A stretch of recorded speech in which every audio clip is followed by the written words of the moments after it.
to set the sensitivity of the sensor, you can see here now it's working. You can see that it sends a signal when the yellow light is on. Here we have some kind of fluid, and apparently it doesn't sense the fluid.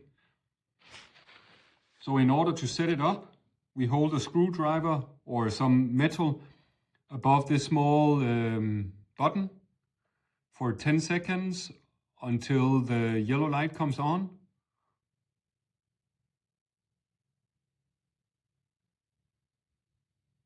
Or it double flashes green. Now it's in sense mode or teach mode, and then you put it down into whatever liquid where you want it to start, and then you hold the screwdriver over the button for 3 seconds.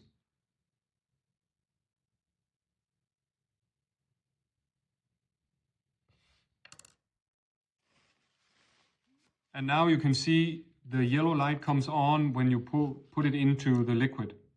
So now it's set up to this type of liquid.